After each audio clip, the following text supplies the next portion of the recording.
On dit merci à Hachem, on dit merci. L'école d'avar, avant, après, pendant. La trop de lishtot, crie et voilà. Ça va te faire du bien. Azma Trilot, Bezrat Hachem, on commence par dire merci. Ce matin, on a fait une très belle fila.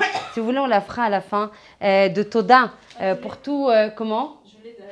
Ken. Toda à Kadosh Baruch Hu de nous permettre de venir étudier, d'avoir le ratson, d'avoir le cheshek, d'avoir les mahamatsim. Tout le monde parle hébreu, nachon. Venez, on essaye de les chacher. Oui, tout le monde parle hébreu. Toi aussi, tu veux bêta.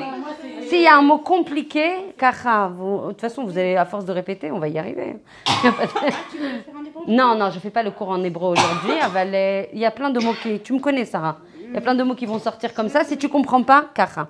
C'est-à-dire surtout que c'est un atelier, donc ça doit être le plus interactif. Pourquoi vous partagez? Vous êtes en hardout toutes les deux, le shéoul, dans la toux. On était dans les histoires, on s'est dit, mais attends, Tigvel est tombé sur la tête, c'est pas possible. Pourquoi il va chercher des histoires chez les goïms par rapport à la colère, par rapport aux stratégies d'évitement à mettre en place pour éviter, minimiser la colère? Alors on se dit, le raisonnement est le suivant et c'est rapporté par la Gemara Brachot.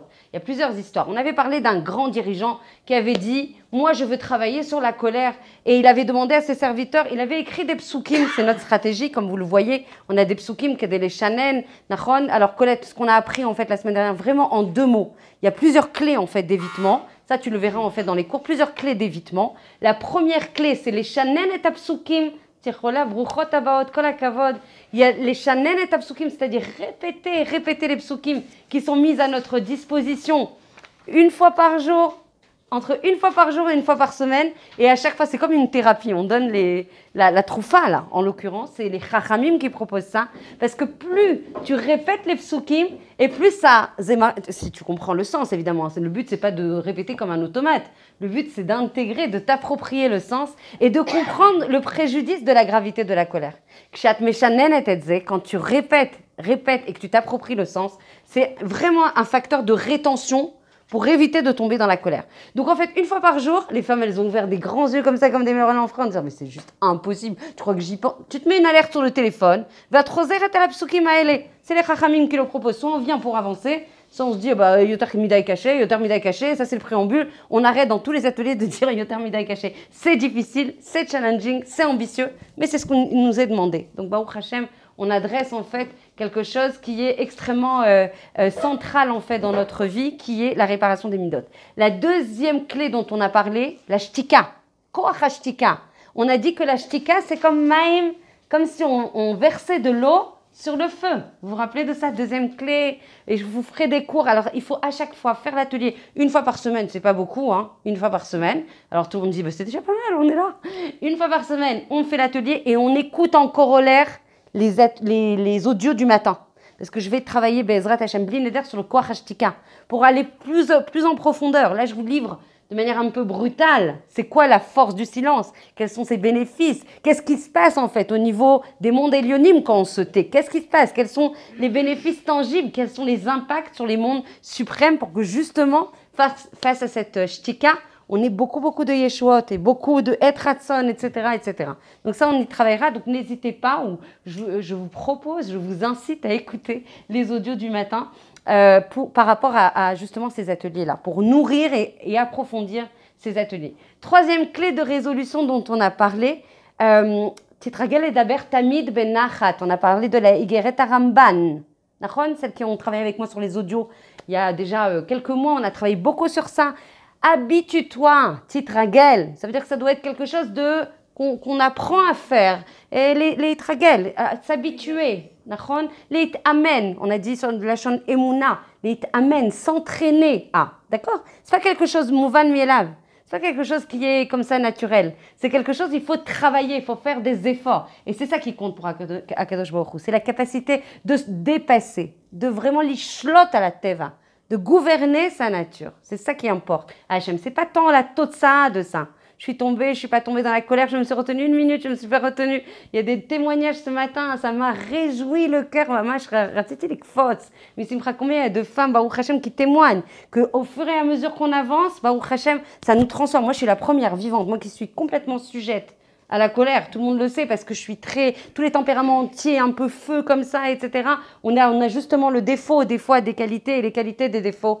Là, il ne s'agit pas d'équilibrer, il s'agit de passer au ketz, on a dit, sur la colère. C'est pas comme les autres midot où il s'agit de trouver le shvil hazahav, la voie d'or du Rambam qui dit la voie de la Torah, c'est la voie du Izoun. Arrêtez d'aller sur vraiment en Kitsoniut, allez dans le Izoun. Sauf pour la Gava, un 60e on a appris sur la Gava pour le Inyan du Kavod, parce qu'on a la main d'Akadosh Baruch Hu, on est les ambassadeurs. Alors on a le droit à une petite éther, une petite autorisation de 1/60e sur l'orgueil. Mais alors sur la colère, va de l'autre côté, va mamash à l'extrême inverse et on va voir jusqu'à quel point il faut aller en mode kitsoni, en mode extrême. Donc apprends à parler avec nachat, avec adinout, avec calme. Même quand tu veux passer des messages qui sont des fois takif, tu vois, des choses incisives, des fois poussées. Des fois quand tu parles en nachat, comme ça, quand tu es énervé, quand tu parles en nachat, celui qui est en face de toi, il te prend pour... Non, pas du tout. Au contraire, il va te respecter encore plus. Parce que tu sais quoi? Tu es chalit. Tu es chalit. Mazé chalit. Tu te gouvernes. Tu gouvernes tes yetzarim. Tu gouvernes tes traits de caractère qui peuvent exploser et justement donner une image. Mamash, loyafa, birklal. Ça induit tout sauf le respect. Que ce soit au niveau de la chevra, que ce soit au niveau des parents, que ce soit au niveau du mari, que ce soit... Attends, t'as vu, je la cherche. Je la pousse dans ses retranchements, je la chahute, je la bouscule.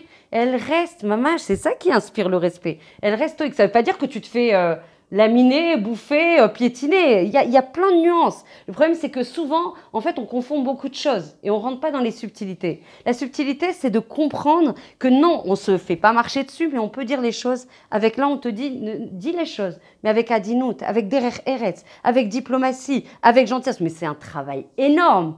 C'est une darga immense. T'imagines, l'autre, il te cherche, il t'envoie 2 baffes et toi, tu lui réponds avec beaucoup de calme. Ça dépend de plein... Mais déjà, le test est clair et le test est flagrant. Je signe, je mets la chotemet avec. Je fais ça l'expérience avec mon mari. Mais j'ai eu que des cas, depuis que je fais l'atelier sur les colères, j'ai tout qui se déchaîne. Tout. Montre-moi comment tu bosses sur ta colère. Je veux des cas. Ça, c'est le côté travaux pratiques. Ah, le travaux pratique, je l'ai avant, pendant et après. Mamash, vraiment, Hachem, il est malheur à sa dimiti, mamash. Beshefa, il te donne la capacité à travailler ça.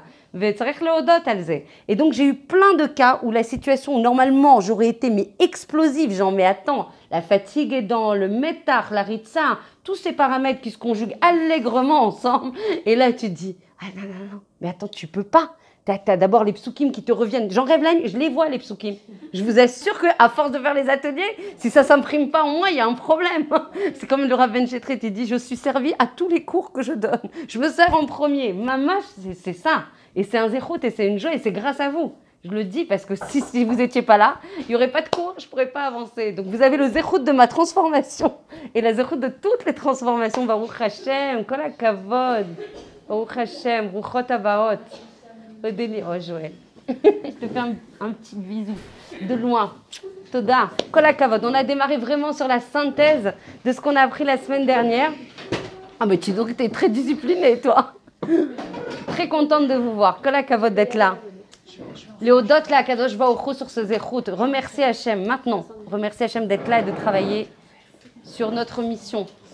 Viens près de moi, je crois. Ah, ça, c'était travailler Benachat et je vous donnais vraiment un témoignage concret de ma vie où je disais, avec mes enfants, où normalement j'aurais explosé avec leurs mérivotes classiques, leurs disputes extrêmement classiques qui jalonnent notre vie avec les cris, les disputes, les mots doux. Et ben, en général, j'aurais explosé. Et là, en l'occurrence, tu as les psukim qui sont un facteur de rétention en disant « Attends, moi, quel rapport avec moi moi, avec les forces du Geinom, mais quel rapport avec moi? M'éloigner, on a dit « Kol mi shekoes, kol mine Geinom sholtimbo ». Ça, c'est un passouk qui va vous être distribué. Les psukim vont vous être distribués. Quel rapport moi qui essaye les shtadel, Kamachayoter de progresser et tout, quel rapport moi avec Kol mine Geinom sholtimbo? Quel rapport moi avec Ilou Oved Avodazara? Quel rapport moi j'ai avec ça? Les trachek, mamash, courir, livroir, se sauver le plus possible de cette situation. Alors des fois on ne peut pas se sauver parce que les enfants, tu ne vas pas se sauver en disant je reviens dans 2 heures, débrouillez-vous, écharpez-vous. Non, Donc tu travailles sur les psukim à les intérioriser et à te dire mais attends c'est trop loin de ma zéou, de ce que je veux, de l'ambition. Et il faut grandir par rapport à cette ambition. Non, je ne laisse pas ma nature me dépasser, me submerger. Non, j'ai la capacité. Si Hachem il me donne le travail des midot comme étant central, comme étant le yesod, le principe fondamental qui régit ma vie, c'est que j'en ai la capacité. C'est que j'ai les yecholot. Je sors de ma galoute et je me dis, oui, moi, Sarah, oui, moi, Odélia, oui, moi, Noah, j'ai la capacité à dépasser ça, à me prendre en main, parce que c'est ça qu'on fait ce soir. On se prend en main, on prend 1 heure et on la sanctifie. 1 heure. C'est pour ça que j'étais un peu provoque dans les WhatsApp, les fameux WhatsApp que j'envoie et tout le monde rigole et tout, mais je vous dis des choses vraiment fondamentales. Des choses, 1 heure de shopping versus 1 heure sur les midot. C'est la centralité de ta vie. Tu choisis quoi? Il faut apprendre Shelar. C'est aussi basique que ça. 1 heure dans une semaine avec 7 ou 8 ateliers à plein d'horaires possibles. Avec des choses qui démarrent, avec des choses que tu rejoins, avec plein d'opportunités. Tu ne peux pas dire, je ne savais pas. Ah bon, il y avait des trucs sur les midot? Vraiment? Et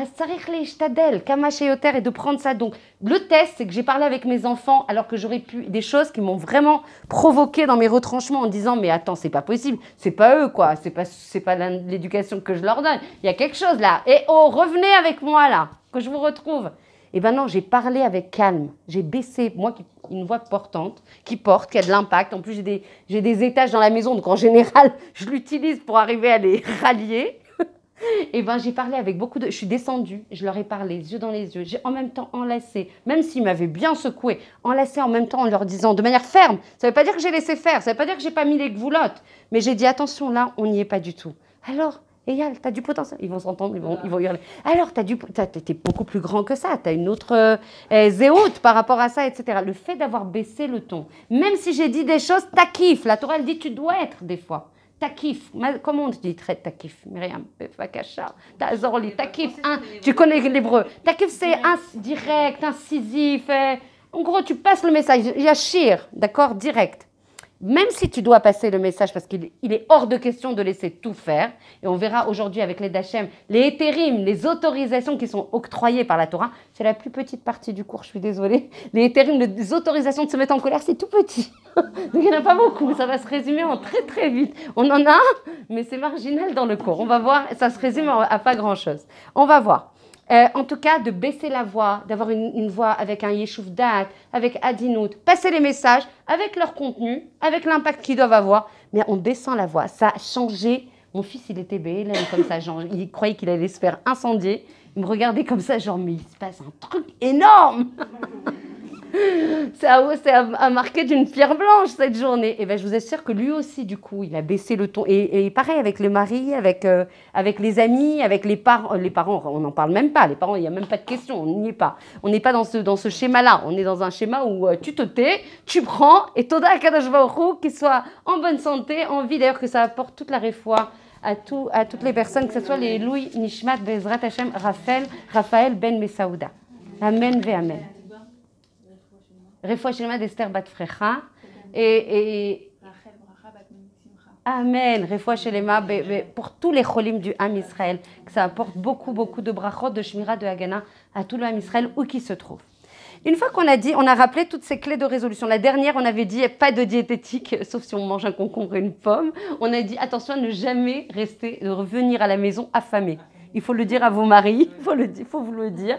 Donc même si vous mangez une pomme, un concombre, tout le monde me dit moi il faut manger Barry, on ne va pas manger des biscuits, des gaufrettes, des trucs. En tout cas, ça exacerbe, ça va amplifier le fait d'avoir faim, ça va amplifier en fait l'impact du nefesh behemit. On a parlé du nefesh behemit, de l'âme animale, donc il faut la nourrir l'âme animale.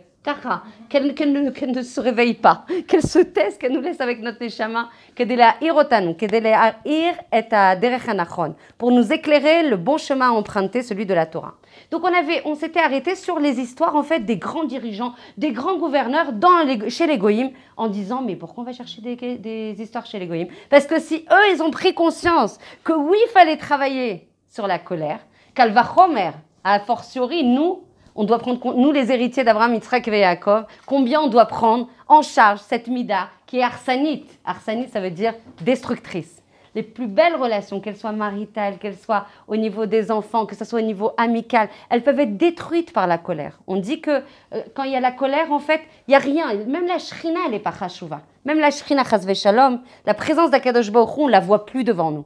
On est complètement aux prises des forces du mal, complètement gouvernés par des forces étrangères qui viennent, et c'est ce qu'on a expliqué la semaine dernière, je ne reviens pas, l'inok est akdusha.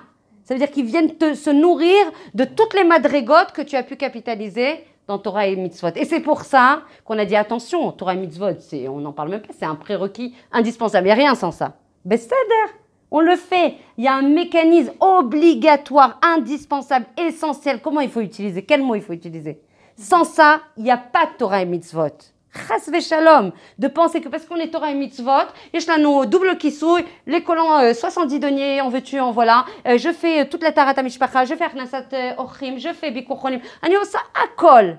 Aval ton nefesh behemit, il n'est pas équilibré. Tes midot qui sont logées dans le nefesh behemit, elles ne sont pas équilibrées. As les forces de la kedusha qui viennent t'apporter de la lumière, les etzot, le derech ha'anachon, etc. Comme elles ne peuvent pas coexister, ben ça reste à l'extérieur de toi. La neshama, elle ne peut pas t'impacter intérieurement, te transformer intérieurement et t'apporter le chinouille, la transformation qui est attendue de toi. Vous comprenez le mécanisme? C'est bon? On a intégré tout ça. On est parti. Alors, les histoires. On avait dit le gouverneur, je ne sais pas. Alors, le problème, c'est que vous bougez dans les ateliers. Donc je sais, sûrement, ça sera une répétition pour certaines. Toi, tu étais avec moi avec ça, je me souviens bien. Et donc, on avait un gouverneur très important qui s'est restitué dans la Gemara Brachot, qui a commencé à demander à ses serviteurs de lui écrire tous les psukim que lui, il avait créés, pas en hébreu, à sa façon. Moi, je vais vous les donner en hébreu parce qu'ils sont restitués dans la Gemara. Et donc, ce gouverneur très important, avec beaucoup d'impact dans le monde, etc., très connu, très réputé, il fait « Zachor, qui nivra, comprends bien, n'oublie jamais ça à chaque instant de ta vie, que tu es créé. Yesh lecha boré, tu as un créateur. Comment anemala, ça veut dire la plus petite, comment on dit, animal, fourmi, qui est la plus marginale, ou le ver de terre encore plus marginal, peu importe, en tout cas dans cette famille très petite, qui est infinitésimale, tu as été créé de la même manière que l'anémala, qu'on comprenne bien que tout le côté Bekochi ou Beotsami a dit, comme on a appris dans la Gava, avec mes forces, avec mes capacités, avec mes yecholot, moi j'organise ma vie, moi, Ani madricha et achaim sheli, ani sholetet ala matzav, il n'y a rien qui peut contre moi, j'ai décidé ça et il se passera ça. Chas v'shalom de penser ça. Et c'est le problème pour moi, principal, j'assume totalement devant la caméra, du dor aujourd'hui, c'est qu'on ne baisse pas la tête. On ne baisse pas la tête. On a du mal à baisser la tête. Il faut un avash elanu. Comment on veut que Hachem il rentre dans notre vie, qu'on lui fasse une place, la prépondérante de notre vie. J'écoutais un cours ce matin, histoire de me mettre un petit peu en situation avant l'atelier de Nachlaot, et un rav extraordinaire qui disait, Chaval, qu'on confonde. Il parlait en fait de quelqu'un qui arrivait dans le Olam Haïmet et il disait, Olam Hafour, Raïti, j'ai vu un monde inversé. C'est-à-dire que j'ai vu les gens qui avaient du kavod, de la prépondérance, de l'impact dans ce monde qui étaient en bas, et ceux qui étaient mamash, qui étaient dénigrés dans ce monde, qui étaient mamash marginalisés, comme pas importants, etc., en haut. Et il dit, Alvaïk chez Niske, de comprendre où est le Icar dans notre vie, et où est l'accessoire. Et le problème, c'est, enfin moi je me mets complètement dedans, hein, c'est que dans notre ritza, dans le bilboul, dans la confusion, qu'induit le Yetzirah, pour surtout pas prendre de merchak, comme on fait là. Surtout pas prendre de hauteur et de distance par rapport à ça. Allez, rajoute des mitzvot d'ici. C'est très bien. Il faut ça. Sinon, il n'y a pas de lumière, sinon, il n'y a pas de tribour. Donc, on est clair, il faut Torah et mitzvot. Aval bli midot, en kloum. En kloum. Ça veut dire que ça reste à l'extérieur. Et ça veut dire qu'Hachem, il t'attend à 120 ans, Bezrat Hachem, devant le Bet HaMishpat, pour rendre din vecheshbon. Il va te challenger là-dessus. Qu'est-ce que tu as fait? Qu'est-ce que tu as fait par rapport à ça? Et quand on a ça, parce que tout le monde, on me dit, ouais, viens, on fait des ateliers sur ci et des ateliers sur ça. Tu es en train de traiter la totsa, ça. Fais des ateliers de Shalom Bayit, comment tu parles, ça, il y a les audios, Baruch Hashem, on essaye, on va les faire, etc. Mais viens, on traite la racine du problème, parce que la racine du problème du Shalom Bayit, c'est parce qu'il y a un problème de midot. Parce que nous, on a notre lecture subjective de comment on doit se comporter, de comment lui, il doit accéder à notre ratson, et comment il doit se comporter vis-à-vis de nous, et comment on doit... Aval la Torah, c'est ça ton madrich. C'est celui qui t'accompagne, c'est que la Torah. Et c'est pour ça que notre stratégie, Be'ezrat Hashem, avec l'aide d'Akadosh Baruch Hu, elle va être Moïla, les los affect, parce qu'on travaille directement à la source. On n'a pas d'intermédiaire. On va directement dans les psukim, on prend la lumière et elle résonne avec notre neshama. Quand elle résonne avec notre neshama, au fur et à mesure, notre neshama qui est pure et qui veut qu'Akadosh Baruch Hu, elle va allumer la lumière au niveau de notre nefesh behemit. Elle va les haïr, elle va éclairer et on va équilibrer au fur et à mesure. Les femmes qui ont suivi, et je vais leur demander d'ailleurs un jour, Bezrat Hashem, d'écrire des témoignages pour que tout le monde puisse comprendre, toucher du doigt les impacts que ça a eu, les transformations que ça a eu. Où est-ce que ça a eu des impacts? Combien d'impacts? Comme ça, on peut toucher, on peut rallier de plus en plus de femmes Bezrat Hashem. Donc le gouverneur, il dit, Zachor ki ata nivra veyesh lecha borek mohanemala. D'accord? Et après, tout ça, ça sera noté dans les petits livrets fascicules que Noah a préparés. Baruch Hashem, qu'Hashem t'apporte toutes les yeshuot, toutes les brachot pour ouvrir ta maison et faire tout ce travail d'accompagnement. Zachor ki ata basar vadam. Zachor ki ata basar vadam. Retiens bien, oublie pas, tu es basar vadam. Tous ces morceaux de steak. C'est un vrai. Basar vadam she'atid liyot ma'achal lerima vetolea. Ça fait mal d'entendre ça. C'est la réalité. Chas v'shalom qu'on imagine que nous, c'est ça. On l'a explicité dans plein de cours. Ça apporte beaucoup d'espoir, du coup, beaucoup de lumière, beaucoup de chiour. Parce que on ne meurt pas, chas v'shalom. Notre neshama, elle est intemporelle. Elle est liée à l'espace-temps, ni à l'espace physique, ni à quoi que ce soit. On porte chelek elokamimal. Une neshama, moi, j'ai changé les gamrés de Tfissa depuis que je travaille sur les cours, que je ne vous livre pas parce que je ne pense pas que ça soit le moment, de comment ça se passe au niveau de la ptira de la personne, où ça va, qui l'accompagne, comment ça se présente, qu'est-ce qu'on doit faire, quelles sont les questions qui nous sont posées, et tout ça dans le Mekor et dans le Homek. Alors les premières fois où j'ai étudié ça, je n'ai pas dormi 3 jours. 3 jours, je n'ai pas dormi, mamash. Ça veut dire quoi le décor et le... La source et le Homek, c'est la profondeur. Vraiment dans les sodotes. Pas parce que ça m'intéresse particulièrement, parce que je préférais des choses plus fun, mais parce que c'est important pour après comprendre comment on doit diriger sa vie ici. Vous comprenez le raisonnement? Plus tu sais en fait ce qui est attendu de toi, plus tu sais après ton seder adifut ici. Où sont tes priorités? Quelle est la prépondérance que tu vas donner aux choses? La joie, elle est dans ça. La joie, elle est dans ça parce que tout ce qu'on imagine, c'est que ça paraît un pléonasme. C'est du dimayon, tout ce qu'on imagine. Il y a des choses beaucoup plus profondes, beaucoup plus essentielles. Et du coup, l'instant qui passe, combien on parle? J'ai pas le temps, je sais pas comment je vais faire pour libérer ce temps-là. L'octroyer, comme on a un temps et qui passe de plus en plus vite et qui s'accélère, comme c'est marqué avant le dor du Mashiach, mamash, vraiment l'investir, chaque seconde, ne pas la perdre. On attendait 2 minutes ce matin, le cours de Nachlaot qui démarre, on a fait une tfila, on a fait un Perek Teilim, on a fait les malek kamasheyoter.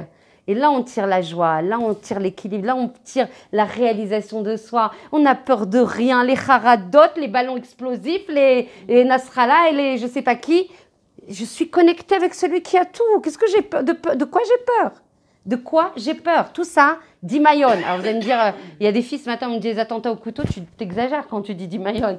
On les a bien vus, les couteaux, les gens, etc., etc. Oui, mais c'est ce qu'on va développer après. Le Sefer HaChinuch, il dit, au lieu de t'énerver vers les gens qui t'énervent, qu'est-ce qu'on a dit, Odélia? La pauvre, je la rêvais. Qu'est-ce qu'on a dit? Le Sefer HaChinuch, il dit, au lieu de t'énerver contre les événements, les gens qui te chahutent, qui te bousculent, qui t'humilient, qui te provoquent, etc., énerve-toi contre toi. D'abord, c'est ça, complètement. Attention, Khalila, parce que quand tu t'énerves vers les gens, vers les événements, etc., tu t'énerves vis-à-vis d'Akadosh Baruch Hu, que la kavod d'avoir intégré ça. La deuxième chose, c'est qu'au lieu d'allouer cette énergie de nerfs et de révolution et de rébellion par rapport aux gens, prends cette énergie, reporte-la sur toi et vois pourquoi ça arrive. Parce qu'il n'y a pas de souffrance sans chataïm. Et ça, on va l'illustrer avec des histoires. Ce soir, chataïm, c'est des fautes. Avonot, pshaïm, ce que tu veux. Il y a plusieurs niveaux de fautes. En tout cas, on va travailler avec des histoires ce soir. J'ai dit, bien, on va essayer de donner un caractère encore plus tangible parce qu'il y a beaucoup de psukim, beaucoup de concepts.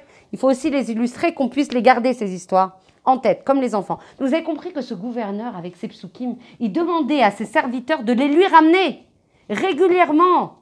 Et Dafka, quand il sentait les psukim que je vous ai demandé, les chanen, de revenir sur les psukim qu'on va vous distribuer. C'est 1 fois par jour, 1 fois par semaine au maximum.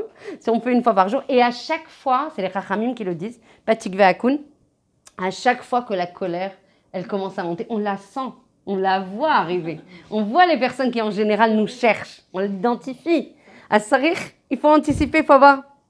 Qu'est-ce qu'on a dit? Betarboulot ya'aseh milchama. On a appris ça avec des astuces et des trikim. On va trouver des systèmes pour faire la guerre. C'est une guerre. Donc quand on se dit à tous les ateliers, moi j'attends la phrase, c'est dur, c'est dur, maintenant ils n'osent plus, non c'est dur, tu me demandes, on est quand même bas à 1, c'est très dur. C'est dur, mais attends on n'a pas fini. Ah non, tu vas voir les effets qui se coulent bientôt, Bezrat Hashem. Ah, on prend plus la conscience des choses, bien sûr. Et donc, du coup, il y a de plus en plus de travaux pratiques qui sont proposés pour avancer. Et donc, en fait, il dit aussi une troisième chose, au-delà des 2 psukim très importants et très impactants, c'est que c'est quand même fort. Vous réagissez comment quand on vous dit « N'oublie pas que tu es Bassar Vadam et que tu vas être mangé comme la vermine. » Mais c'est la vérité, mais on n'a pas envie de l'entendre dire. Toutes les couleurs qu'on peut ressentir, c'est parce qu'on a reçu des films différents. Et quand on est en face d'une personne, on attend d'elle qu'elle réagisse comme le finor qu'on a reçu. Complètement. On ne va même pas avoir la rachmanout pour voir qu'elle est éduquée de la même manière. Et donc tout le travail des midot. C'est de voir que la personne, elle ne vient pas de notre famille, de nous-mêmes, et d'avoir la rachmanout pour elle. Et à ce moment-là, on dit oui, c'est vrai, c'est là, tu dis que j'ai pas de problème avec ça. Si tu as un problème avec moi, c'est ton problème, c'est pas le mien. Mais là, tu dis quelque chose de très très fort. C'est la miséricorde. Une sorte de pitié envers une personne en disant pourquoi, si je m'énerve contre quelqu'un, ça veut dire que je suis digne avec elle. Et je lui dis, j'attends de toi que tu réagisses comme moi. Mais moi, c'est pas elle. Du moment que je comprends la différence, alors à ce moment-là, la personne ne peut plus m'attendre. J'ai le droit de dire à une personne, par exemple, que je ne connais pas ou qui vient dans ma famille, la personne, j'ai beaucoup de nerfs ou beaucoup d'énergie, je dis bon, elle est gentille, Adkan, ça veut dire. Mais c'est une mitzvah en plus. Tu sais que c'est une mitzvah de s'éloigner des personnes qui pourraient avoir des impacts néfastes au niveau du développement, de l'épanouissement. Et au contraire, en fait, les gens, ils se disent ouais, mais je veux pas, faut froisser, vexer, etc. Si ça apporte un préjudice, c'est que devant un hiver, l'ota c'est mirchol, ça va te faire des avérotes, en fait, le fait d'être en contact avec cette personne. Moi, au départ, je pensais que fallait trouver un deal, tu vois, un compromis, une nuance, mais en fait, pas du tout. Plus j'ai étudié là-dessus, plus j'ai compris que c'est une mitzvah. Et il y a plein de femmes qui m'appellent par rapport à ces situations-là, où il y a des gens en plus proches dans les familles. C'est compliqué à gérer quand c'est proche et que tu les vois dans des instances, etc. Viviane Kolakavod, Azkaché. Quand on sait que c'est une mitzvah et que c'est le Ratzon HaKadosh Baruch Hu de ne pas te mettre en situation de te fragiliser par rapport à une personne, parce qu'il y a des personnes comme ça, non seulement qui te... Exactement. Nachon, ça te vide complètement. Mais ça, tu as dit quelque chose de très vrai qui va m'amener à poser quelque chose de fort, très impactant. Tout le travail des midot, c'est quoi? C'est l'iyot d'avouk, d'être collé à Kadosh Baruch Hu. Comment on peut être collé à Kadosh Baruch Hu alors qu'on ne peut pas le catégoriser, ne pas le définir, ne pas chas v'shalom le limiter? Comment on se colle à quelque chose, quelqu'un, je ne sais pas, on ne peut pas même pas parler, même pas cadrer, même pas limiter, même pas chas v'chalila.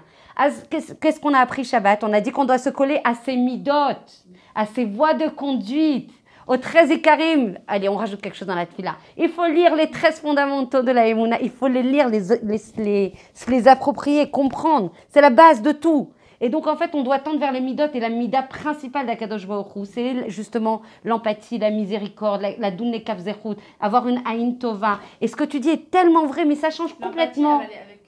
On n'a pas être empathie tout en colère avec une personne qui te fait du mal. Mais c'est ce qu'on a dit. On a dit que c'est une mitzvah de s'éloigner des personnes qui risquent de te mettre en fragilité et de poser préjudice. Par contre, de manière générale, parce que toutes les personnes ne sont pas comme ça, on a aussi, quand on voit des chulshot, des points de faiblesse chez des personnes, c'est qu'on les a. Peut-être pas dans ce même domaine, mais ailleurs. Donc, elles sont là en effet miroir. Et il y a une personne qui m'écrivait un message très, très impactant et très méraguesh aujourd'hui. Elle me disait, mais moi, c'est sympa, mais quand est-ce que tu donnes des cours aux hommes? Je dis, c'est tout ce qui me manque, rien que ça. De donner des cours. Ah non, mais vas-y, quoi, le challenge est... Donc, on va trouver, Bezrat Hashem, quelqu'un. Mais je lui ai dit, c'est pas un problème de trouver quelqu'un qui va donner les cours sur les midot de façon à ce que vous synchronisiez dans l'approche, etc., que vous partagiez les mêmes fondamentaux, etc., et qu'ils soient avertis de la même manière. Mais comprends bien une chose. Alors, tant qu'il n'y a pas le cours sur les hommes, toi, tu viens pas? Ma Corée. Il faut comprendre et intégrer les principes de la Torah. Et le savoir et la sagesse de la Torah. La sagesse de la Torah, elle te dit, si toi, tu te changes, tu changeras ta réalité qui t'entoure. Donc, zéou, nigmar asipour. Alors, c'est vrai que c'est dur de baisser la tête. Pourquoi c'est moi qui dois travailler? Et pourquoi moi, je suis mechouyevet lésée? Pourquoi je suis obligée de ça? Et jusqu'à quand, moi, je vais donner? Et en plus, j'ai pas de retour. Non, mais c'est une blague. Non, mais le problème, il est là. Le problème, c'est qu'on a confondu, et ça, on a étudié ça Shabbat, mamash. Vraiment, ça ouvre des olamot, mais complètement novateurs. Juste en apprenant la Torah, on découvre des choses. Le Shalom Bayit, c'est pas Ben Adam. Juste, c'est pas réduit à Ben Adam la Chavero. La mitzvah d'avoir une harmonie conjugale, c'est beaucoup plus grand, c'est beaucoup plus fort, c'est beaucoup plus suprême que ça. Ça nous amène à Ben Adam la Makom. Et donc, en fait, on a une mitzvah de gérer en fait la relation de manière harmonieuse, de manière apaisée. Alors, pas n'importe comment. Bien sûr qu'il y a des discussions à faire. Heureusement qu'il y a des gens qui accompagnent, etc. pour trouver des médiations intelligentes, mais toujours dans le Derech HaTorah. Et quand tu sais que c'est pas réduit à ton mari que tu dois, à qui tu dois apporter, lui il apporte pas écho à ce que tu lui apportes, etc. Tu te dis, même si lui il raisonne pas avec moi, il apporte pas écho à tout ce que je lui donne, il y a de l'ingratitude, il n'y a pas comme ça, des retours par rapport à ça, tu as une mitzvah, une mechouyavout, une obligation de gérer le shalom. La priorité, c'est le shalom. Alors évidemment, après, il y a des thérapies, il y a des solutions qui sont apportées, il y a des discussions qu'on peut monter de façon constructive. Il y a plein de prérequis. Savoir pourquoi on monte cette construction, cette discussion. Quel est l'objectif qu'on sert? On veut quoi? Lui régler son compte? Déverser ses nerfs? Ou on veut, au contraire, réparer, construire, avancer? C'est ma chose. Je ne sais pas si ça peut aider. Pour avoir fait des thérapies, j'en suis revenue à une mascana par rapport au Shalom Bayit. Je ne sais pas, moi ça a vraiment marché, même sur des proches à moi. J'ai compris qu'en fait, les problèmes qu'on avait dans le couple, très souvent, c'était la femme qui avait le ressenti de ne pas être reconnue, de ne pas être appréciée. Et en fait, c'est pas parce qu'on ne s'apprécie pas. En fait, je crois que les femmes, on est trop fusionnelles avec la personne avec laquelle on se marie. Et on n'apprend pas en fait à se respecter soi-même dans le mariage. Dans le sens où j'attends que mon mari, quand il rentre, il me dise bonjour. S'il n'a pas ce réflexe, la première chose, je vais d'abord me dire bonjour à moi-même et je vais d'abord m'occuper de moi. S'il n'a pas compris qu'il fallait que lui s'occuper de moi, je m'occupe de moi. Et la personne, après, j'ai vu, avec les thérapies, elle a changé elle-même. Tu t'arranges, tu me dis pas bonjour. Non, d'abord je m'arrange. Parce qu'en fait, on surdimensionne aussi les attentes. Enfin, je parle sous ton contrôle, Joël, mais on surdimensionne les attentes par rapport aux autres, alors qu'en fait, on a aussi à avoir du respect, comme tu dis très très bien, du respect, du soin, de la capacité d'épanouissement personnel. On cherche chez l'autre des capacités à réparer des blessures, des souffrances, des fragilités. Ça change la vie. En fait, on cherche chez l'autre des ressources qui sont contenues en nous. Elles sont complètement nous. La priorité, c'est bien de travailler sur nous. Il y a des choses comme quand on est une jeune maman, on va vouloir faire plaisir par exemple à notre mari, on va préparer des crêpes, je sais pas, des pizzas, on veut lui faire plaisir. Quand il rentre, on est fihala, ça veut dire on est à plat. La personne elle te regarde, au lieu de dire c'est trop gentil, t'as pensé à moi la première chose, tu veux que tu fasses ça si c'est pour. Ça veut dire que même là, la karatatov, genre. Alors à la fin, j'ai compris, une fois j'ai fait ça. La personne, c'est après les thérapies, j'ai bien compris.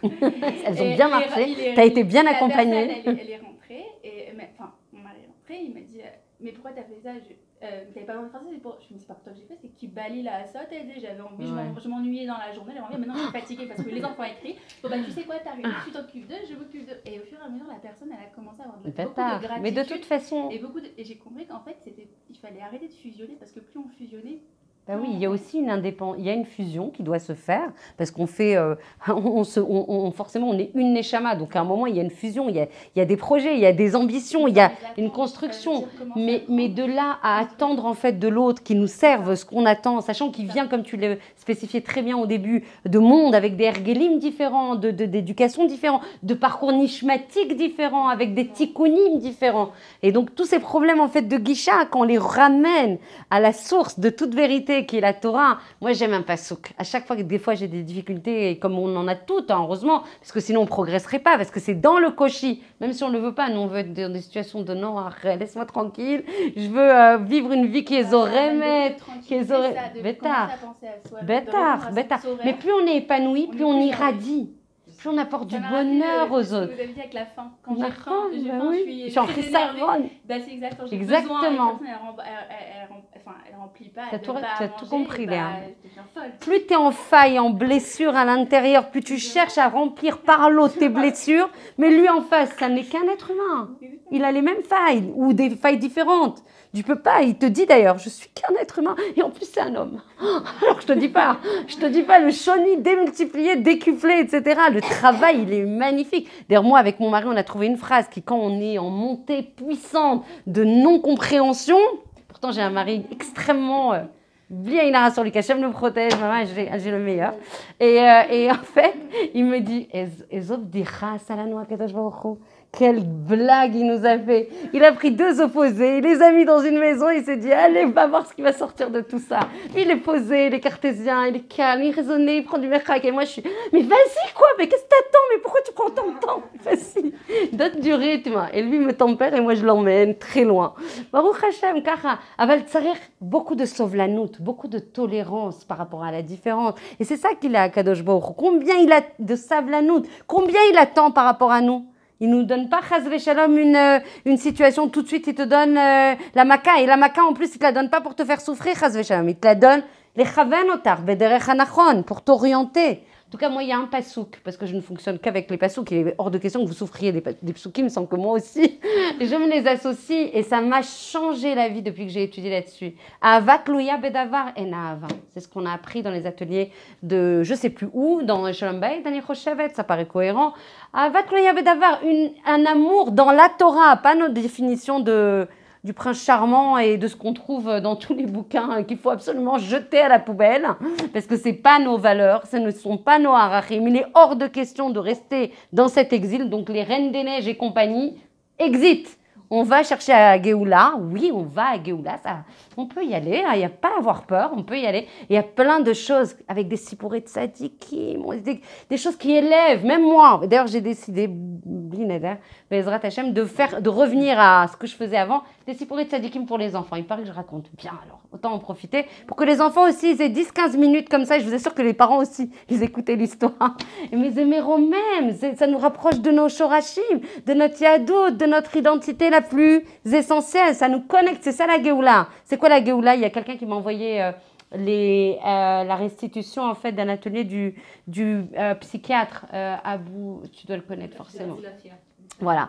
Et il parlait du projet et on m'a proposé d'ailleurs de le rencontrer parce que de plus en plus, il va intégrer tous nos shorashim, que ce soit au niveau des tipoulim, au niveau de toutes les présentations, tous nos shorashim, toutes nos racines, tout notre chomer au niveau du judaïsme. Combien aimait sa mère? Ça y est, on y arrive à la Géoula. On revient à notre identité, c'est ça. C'est pas que par le fait de notre retour en Israël, on se reconnecte et on se révèle être ce qu'on est vraiment à l'intérieur. Au fur et à mesure, on enlève les clipotes et on a accès à notre nous réel. Donc, on n'attend pas qu'il y ait le merci. On n'attend pas. Alors, c'est certes très déstabilisant parce que tu te dis, c'est pas possible. Il y a bien une personne en face avec du derech eretz. Je me suis mariée avec cette personne. Erzé yachol. Mais l'amour tel que c'est défini dans la Torah, c'est pas conditionné. Il me fait ou il me fait pas mon ratson. Il me sert le thé dont j'ai besoin quand je suis malade ou pas le thé quand je suis malade. C'est beaucoup plus haut quand on rallie le Shalom Bayit à beaucoup plus haut que Ben Adam Lachavero, c'est-à-dire, et qui est déjà très grand, une personne versus une autre personne.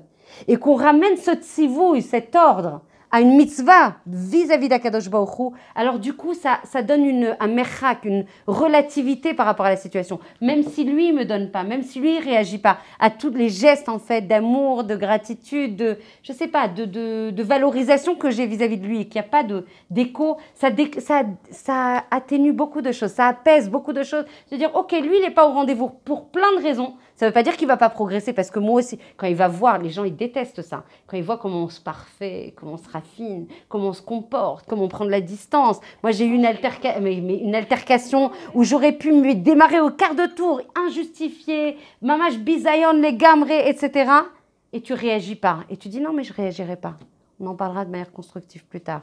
Quand tu fermes ça, mais il y a un truc qui se passe au niveau de l'autre personne. De cette culpabilité, de cette situation, il se dit « Waouh !» Ça veut dire que c'est moi qui suis finalement en situation où je suis en manque, en faille par rapport à cette... Au lieu d'arriver à une discussion constructive, réparatrice, avec une visée positive, eh ben, je me retrouve tout seul quoi, dans cette position. Zémé od ozer. Ça aide énormément, tous ces psukim. Un deuxième dirigeant très important, une femme, elle arrive, il y a une grande messiva, Seudat Odaya, plein de Talmidei Chachamim avec un rave extrêmement connu, réputé. Il y a plein de gens qui sont autour de la table. La femme, elle rentre, une femme ra'a, comme jamais on a vu, rapporté par la Gemara Brachot. Une femme ra'a, mauvaise, qui rentre et elle met tout à terre.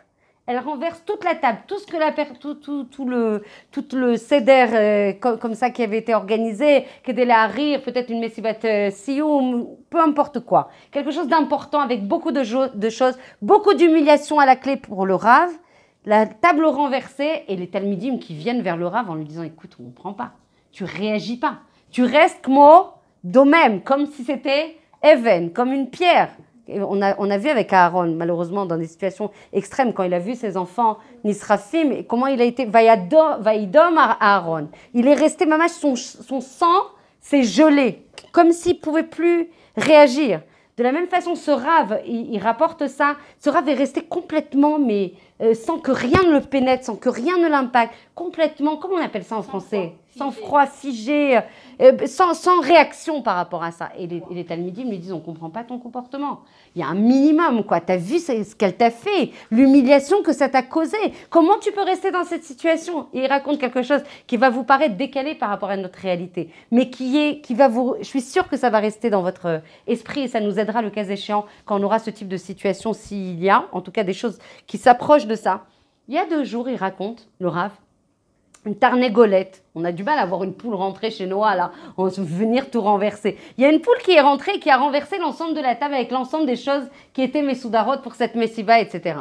Est-ce que moi, j'ai fait quelque chose par rapport à cette tarnégolette qui n'avait pas de yeshuv da'at, qui n'avait pas de raison, qui n'avait pas de sechel? Elle est arrivée, elle a tout renversé et du coup, je me suis retrouvée dans une situation où je n'avais plus tout ce que j'avais organisé, programmé, etc. Et bien moi, alors ça paraît un peu mésalzel de comparer sa femme à une tarnégolette, mais en fait dans la Totsa'a, Zéméod, ça apporte beaucoup de roga. De la même façon que j'ai vu cette tarnégolette arriver comme une shlicha, comme un intermédiaire, comme un envoyé d'Akadosh Baruch Hu, de la même façon que je vois sans affection particulière, sans émotivité particulière, sans impact particulier dans mon ego. C'est ça en fait qu'on cherche, hein. C'est à réparer l'ego dans cette situation par rapport au bisayon, à l'humiliation qui a été causée. Et bien de la même façon, la tarnégolette est pour moi, c'est la même chose que ma femme. Donc je n'ai rien fait à cette tarnégolette, je n'ai rien fait à cette poule. Je ne fais rien à ma femme, je ne réagis pas parce que je considère que de toute façon, 100% de l'événement est causé, dirigé, orchestré pour mon bien, oh là, pour mon bien, par Akadosh Baruch Hu. Le Seder ? Gardez cette histoire en tête qui vous paraît complètement décalée par rapport à la réalité du moment en 2018, mais très importante et très porteuse parce qu'on peut la rapprocher de plein de situations. Un dernier grand de ce monde chez les goïms, après on passera chez nous, parce que le but c'est qu'on apprenne des histoires des grands de chez nous, et il y en a. Il y a un grand qui disait à ses serviteurs, fais-moi exercer, je veux travailler sur la colère. Je sais combien elle est arsanite, je sais combien elle est destructrice, je veux bosser sur ça. Donc tu vas me trouver toutes les situations, tous les cas d'espèce qui jalonnent une journée classique, de façon à ce que je puisse travailler sur cette colère. Ce grand dirigeant a adoré avoir son lit fait par ses serviteurs d'une certaine manière. Il est très makpid, pointilleux, méticuleux dans la façon de faire son lit. Et donc, un jour, le serviteur, il voit son lit pas fait. C'est toujours le cas, à telle heure, de cette façon-là, sans déroger. Et là, le lit est pas fait. Et là, il se dit, il va voir le serviteur en question, il fait, mais enfin, il s'est passé quoi aujourd'hui ? Tu sais très bien qu'on a nos rituels et que le lit doit être fait de telle heure à telle heure, avec cette façon de faire. Ah bah, je crois que j'ai eu d'autres choses à faire, sans doute plus importantes aujourd'hui que de faire le lit. Et là, le dirigeant, il est BLM, béchoc, il dit, mais c'est spécial, il se passe un truc mais très impactant, très mamachonné. Aujourd'hui, il se passe quoi ? Deuxième jour, auto d'avar, la réplication stricte et entière de la situation. Pourquoi tu n'as pas fait mon lit ? Ah, je crois que j'ai oublié. Comment ça, t'as oublié ? Ça fait 10 ans que tu bosses pour moi, tu sais exactement que c'est le Icar dans mon Sederayom du matin, etc. Et t'as oublié. Troisième fois, il fait, dis-moi, il y a un truc là, il se passe quoi ? Il dit, ah non, mais vraiment, c'est passé à côté de ma tête, j'y ai pas pensé. Il a dit, ok, j'ai compris, j'ai bien intégré la situation, je vais le faire moi-même, le lit, t'inquiète pas, je gère. Et ça doit être porteur d'enseignement très fort. Au lieu vraiment de répéter les mêmes situations, de toute façon, tu sais que tu vas tomber dans la colère et que ça va apporter aucune to'elet, aucun résultat, bénéfice, avantage. Tu vois que tu as essayé et que ça n'a pas marché. Lâche prise. Là, pour l'instant, on s'autorise à lâcher prise. Normalement, on ne lâche pas prise. Pour celles qui me suivent depuis longtemps, en général, on reste branché, on ne déconnecte pas, on reste branché à Kadosh Baruch Hu, on le reste toujours. Mais sur cette situation, l'olé akpid. Ne pas rester figé sur ta volonté. Tu vois que tu vas arriver à la colère. Et c'est ce qu'on va apprendre aujourd'hui. S'il y a un point qu'on doit retenir. Il n'y a aucune situation, dit la Torah, qui légitime la colère. Aucun motif. On va apprendre que même pour une dvar mitzvah, très grave, des choses qui sont très impactantes, avec beaucoup de gravité dans ces choses-là. Même sur ça, on ne doit pas se mettre en colère. Donc quand tu vois que le lit n'est pas fait, la chambre elle n'est pas faite, le placard il est défait, je parle de moi, non-stop, tous les jours, à chaque instant de ma vie, je fais et je refais et je... L'oléakpid, j'ai changé les gamrés, mais les gamrés, ça va apporter de l'oxygène, une souffle, un apaisement. On fait plus de choses pour nous. On se remplit plus, on est plus apaisé, on est plus équilibré, on donne plus aux autres. Et yoter chiyuvi, zéo, ça suffit. Lâchez du lest, arrêtez de croire que parce que ton ratson, c'est comme ça que tout le monde doit aller sur ton ratson. Et même si ça te paraît justifié et fondé, et même si ça te paraît des fois pour une vocation constructive de chinour, si c'est pour arriver à la colère, lâche.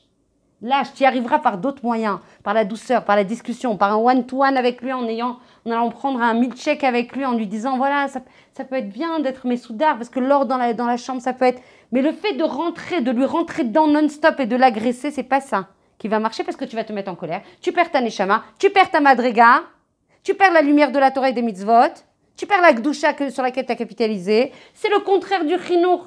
Je me mets vraiment sous le contrôle des gens qui sont spécialistes du chinour. Les gamres, quoi? Attends, tu es pas cholette sur toi-même. Tu vas m'apprendre à l'ichlot sur ma vie. Toi-même, tu gouvernes pas. Tu n'arrives pas à te contrôler. Tu n'arrives pas à gouverner tes yetzarim et ta nature.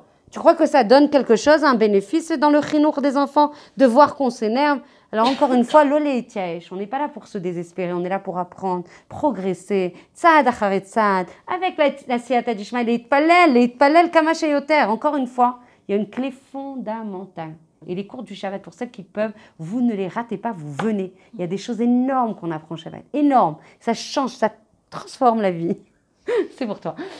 Spécial dédicace, déjà.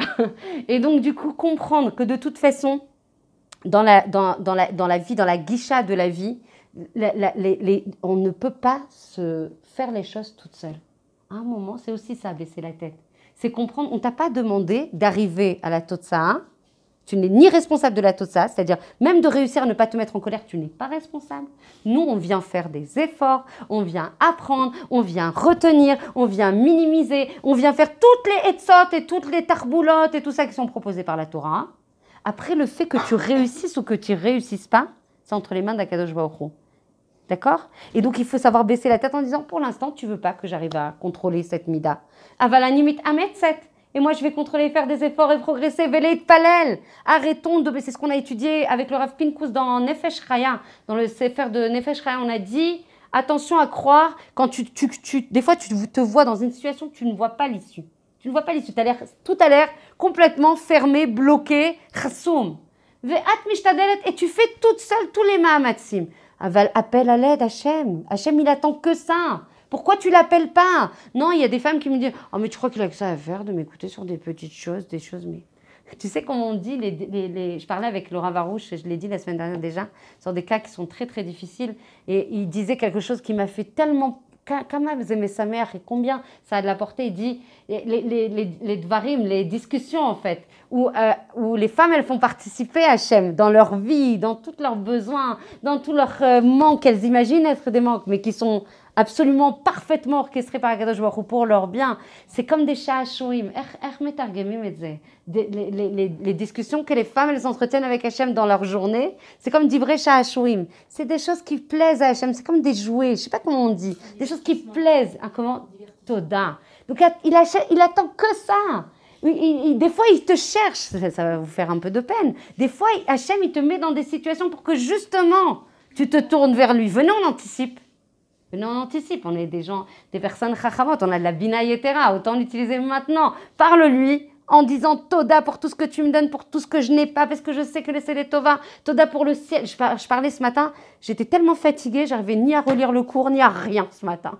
Donc j'ai dit, je vais utiliser comme je peux, en baissant la tête, en allant au bus, en faisant attention à bien descendre à la bonne station, et pas comme la semaine dernière. Là, j'ai travaillé sur moi.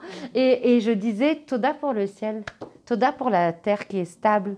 Toda Toda que mes jambes elles marchent. Toda d'aller donner un cours, de porter ta parole. Toda tout ce qui est zorem comme ça. Lolishlot non plus sur toutes les marchavotes qui sont pas bonnes. Bien sûr qu'il faut les contrôler, il faut les éradiquer. Et il y a d'ailleurs une tfila pour faire ça. Je ne sais pas si vous le savez. Il y a une tfila dans les Sfarim. À chaque fois, je vous rajoute des nouvelles tfilotes. Mais vous savez que ce qui est le plus saint, c'est les marchavotes. Nachon, c'est le plus kadosh. C'est ça qui détermine. On te dit comment tu sais la madriga d'une personne? C'est pas forcément ses maasim, c'est ce qu'on a étudié beaucoup. C'est pas maasim, c'est ses actions. Ce qui importe, c'est ce qui lui passe par la tête et le ratson qui est lié à ses marchavot. C'est ça qui définit la madriga d'une personne. Donc, celles-là, il faut les contrôler quand elles sont pas bien. Il y a une fila qui s'appelle Gilou Yadat. Atem mekirim et c'est Gilou Yadat, je pourrais vous la photocopier pour celles qui sont intéressées. Je crois que c'est dans Kavanat Alev. J'ai plein de sfarim, moi je change toujours de sefer parce que c'est très important. Les chadesh, pour ne sortir des ergelim, ne pas faire une tfila avec routine. Sortir des ergelim, apporter de la nouveauté, les ra'anen, secouer tout ça, d'accord? Tu rajoutes tellement de philo à chaque fois, donc j'ai la même. Il n'y a jamais la même, toute la haine, qu'on progresse, que cette journée soit la même que hier. Il faut profiter de chaque journée. Je continue. Donc du coup, il lâche prise et il fait son lit lui-même. Alvaï que nous aussi, on arrive à faire les choses plutôt que de tomber dans la colère. L'arbitrage, il est là. Entre les akpit sur quelque chose, qui fasse la chose qu'on veut et se mettre en colère, c'est tellement destructeur de se mettre en colère. Lâchons prise. On y arrivera par un autre moyen. Avec la Seata d'Ishmael, Hachem, quand il verra que tu retiens à la matzav, tu contrôles ta nature, tu prends du recul par rapport à ça, tu fais le ratson d'Hachem plus que le tien, parce que le tien, t'as qu'une envie, c'est...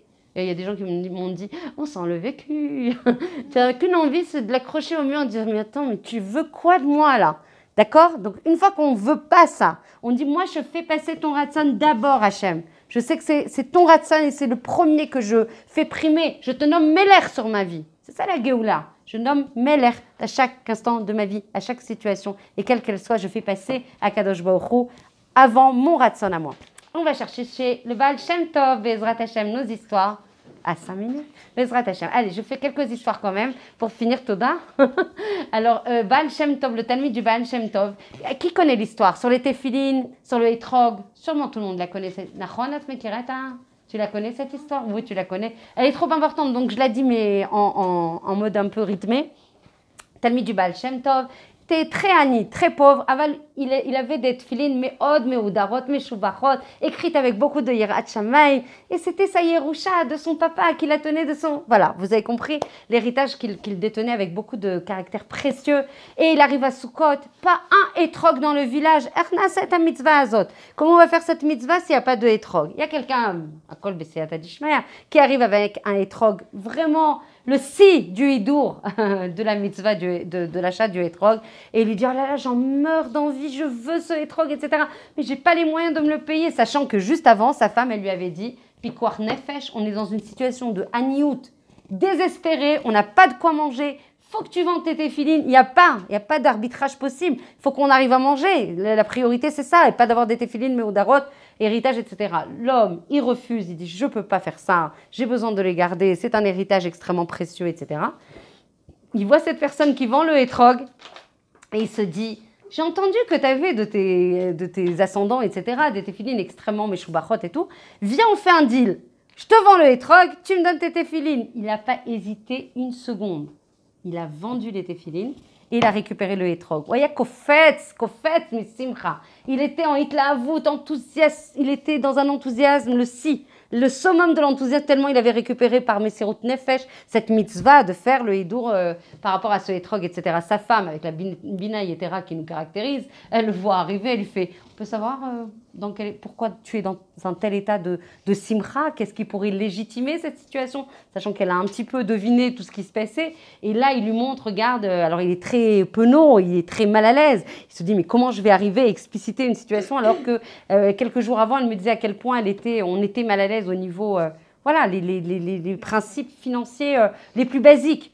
Et de rage, de hatsabim, c'est ce qu'on va étudier dans les prochains cours. Entre la colère et les hatsabim, les nerfs, l'explosion, mitpareket mi hatsabim, je déverse mes nerfs, mon sang, mon âme, tout avec. Et bien elle, qu'est-ce qu'elle fait? Elle prend le hétrog de nerfs par rapport au fait qu'il n'ait pas respecté son besoin qui était voilà, de nourrir la famille, etc. Elle mord elle jette le hétrog par terre, ou pas saoul. Il n'y a plus de question sur le fait qu'il n'est pas saoul, avec ou pas le... Ok, quel que soit le minag derrière. Elle mord le hétrog, elle le balance par terre et elle part. Et évidemment, le Rav était toujours accompagné de Talmidim. Donc, les Talmidim ont vécu la situation de bisayon, d'humiliation extrême que le Rav a vécu. Et en même temps qu'elle s'énervait, qu'elle balançait le hétrog de rage par terre, il lui disait attention, je ferme la fenêtre parce que plus tu t'énerves, plus t'as chaud, plus tu risques les carrères, tu risquerais de te refroidir. C'est la Gemara qui rapporte ça. C'est joliment restitué, etc., avec des mots pas forcément compréhensibles par nous maintenant, mais dans les cours que j'ai entendus, cette histoire, elle est portée aussi de l'humiliation et aussi du sang-froid d'eux-mêmes, comme une pierre. Maman, rien ne pénètre et c'est ça l'objectif. C'est là que tu fermes la porte parce qu'en général, dès que je dis c'est ça l'objectif, ils me disent oh, ben, elle est complètement folle, on n'y arrivera jamais, ça ne sert à rien, je vais aller voir un film. Non, restez avec moi, c'est très fort. Ça veut dire que c'est vers quoi on doit tendre. C'est vers quoi on doit tendre, toujours. Si je puis me permettre, c'est intéressant ce que vous dites. Parce que moi, je suis contente d'entendre ça. J'en ai 2 secondes, une chose similaire. On m'a fait la réflexion il y a quelques années que je pouvais donner le sentiment de rester comme une pierre. Et ça m'a profondément touchée parce que je suis une femme en fait hyper sensible. J'en suis persuadée. Et donc, du coup, c'est intéressant parce que vous dites en fait que la façon dont on arrive à travailler sur soi, notamment à travers les midot, c'est de pouvoir, face à une situation déstabilisante, pouvoir garder son sang-froid et donner l'impression d'être... Tu as tout compris. C'est le Yishuv Da'at. En fait, la cible, l'objectif, l'ambition suprême, le Yishuv Da'at, ça veut dire on garde ses capacités, son potentiel, son sechel. Je ne sais pas comment traduire, mais intervient Joël, son sang-froid. En tout cas, toutes les forces, elles sont... C'est pas seulement que de donner l'impression. Ouais, c'est d'être. C'est d'être. Ouais, ça c'est quelque chose de très important. Entièrement, parce que complètement. je donne l'impression. De toute façon, ça tient pas. Moi, alors voilà, la Torah. Joël dit comme la Torah. Ah, la nuance, elle est fondamentale parce que l'objectif qui nous est imposé et pas proposé, l'objectif qui nous est imposé par la Torah, c'est d'avoir un cœur naquis. Un cœur propre, un cœur délesté de toute rancœur, de toute akpada, on a dit. Akpada, c'est un jugement et rigide et on ne change pas, on ne tergiverse pas. C'est comme ça que je vois la personne et je reste sur ce jugement. Akpada, c'est la rancœur et la rancune. Donc évidemment, on frise l'implosion et les maladies. Chasvé shalom. Donc en fait, quand on arrive à travailler, c'est tout le travail qu'on va faire dans les ateliers, c'est de travailler sur le yesod qui est toujours le même. C'est la émouna, c'est de comprendre que cette situation qui s'est imposée à moi, que je n'ai pas choisi, est une situation proposée, imposée par Akadosh Baruch Hu pour que je me travaille. En fait, on a compris grâce à un atelier, je crois que c'était Bayit Vegan, je ne sais plus lequel, toujours très constructif, où on disait cette vie, je crois que c'était ici, est un mifran, c'est un test. Chaque situation est un test. Et à chaque fois que tu le dépasses, ça ne plaît pas toujours. Tu en as un plus grand. Tu te dis, bah, je ne le dépasse plus, hein, comme ça, on arrêtera de me challenger. Non, parce que c'est ça. Ben oui, parce que du coup, on te passe des dargotes. Tu passes des... Ouais. Et des étapes qui vont te permettre de raffiner encore plus. C'est-à-dire qu'avant, les mifranim, ils sont grossiers. Non, mais c'est toujours comme ça. C'est bon signe. Hein. C'est bon signe. Mais ça veut dire qu'avec le date, avec l'amplification... Avec l'amplification de la conscience et de la connaissance, la clé, elle est là. La clé, c'est d'avoir un cœur, mais c'est une ambition qui est énorme. C'est-à-dire que quelqu'un qui te cherche, des situations qui te chahutent, elles sont vraiment là. On est des êtres humains, ça circule en nous. Il y a une milchama. Pourquoi on dit que David Ameler, c'est ish milchama? C'est pas que par rapport aux guerres qu'il a menées physiques. La guerre pnimite qu'il a menée contre ces Yetzarim. Qu'est-ce qu'il a dit, Shlomo Ameler? Shlomo Ameler, il a dit, on a appris ça, Baruch Hashem, dans la Gahava, celui qui dirige, cholette, contrôle, mechaven, oriente, ces Yetzarim, là où il faut, comment on l'oked kolayer. C'est comme il arrivait à conquérir toute une ville. Il était en conquête d'une ville, tellement c'est une conquête, la conquête, les ennemis de l'homme. Ce ne sont pas les ennemis extérieurs, on en a parlé, on ne développera pas maintenant, mais c'est les ennemis intérieurs. Et si on arrive à contrôler, à faire la milchama, une guerre tmidite, persistante à chaque instant de nos vies, il passe par derrière, il te passe par le dvar d'une mitzvah, il te passe par une personne, il te passe par tous les moyens possibles, etc. C'est son tafkid, c'est malach hamavet. Il faut le savoir. Il veut te dézinguer, te dénigrer, merci. Et je vais vraiment conclure là-dessus. C'est important de comprendre que l'ambition... L'histoire du Etrog, tu l'as fini? Attends, il finit avec une bracha, le Etrog. Il finit avec une bracha. Elle a mordu, il est parti. Il a peur qu'elle se refroidisse. Il ferme la fenêtre. Les Talmidim lui disent, attends, c'est une blague. C'est pas possible que ça existe, ce genre de situation. Tu fais quoi de ton respect? Bêtard, parce qu'il n'a pas respecté ses premiers besoins. Et donc, du coup, par rapport à ça, il va dire, regarde, c'est quelque chose de capital qu'il a appris et transmis et qu'on doit, qui est porteur d'enseignement pour nous, c'est de dire, j'ai déjà perdu mes téphilines. J'ai fait avec mes sirot nefesh cette mitzvah de Etrog, j'ai tout donné pour cette mitzvah de Etrog. J'ai perdu le Etrog. Je ne vais pas perdre ma neshama. Je ne vais quand même pas perdre ma neshama en plus de ça.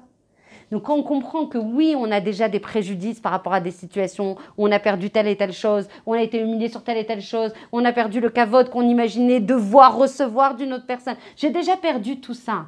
Est-ce que ça légitime le fait que ça soit fondé, cette situation, que je perde en plus ma neshama, que j'ai les forces du mal qui résident et qui sont sholtim alay, que je suis considérée comme que je traverse, que je transgresse un issour avoda zara? Est-ce qu'il y a une situation qui permet de légitimer, de rendre éligible une situation où je suis considérée comme oved avoda zara? Ça nous parle, nous, oved avoda zara, on paraît très loin. Nous, on est ovde elilim, nous, on est ça. D'où on est ça? C'est tellement loin de nous. Autant il y a d'autres avérotes qui sont malheureusement, chas vechali, la plus proche de nous. Autant ça nous paraît complètement déconnecté. Or, c'est ça que tu sers.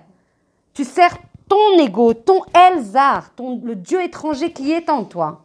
Il n'y a plus de neshama, il n'y a plus de sechel, il n'y a plus de lumière. Quand on intègre ça, ça ne se fait pas comme ça. Ça ne va pas se faire en... On a dit, on a rigolé beaucoup, je sais plus, on a rigolé beaucoup dans tous les ateliers. On a dit, ça va pas se faire de 8h à 9h ou de 10h à 11h et ça y est, basta. Je dirige, je contrôle ma colère. C'est un travail. C'est 1 heure là, c'est une petite perf.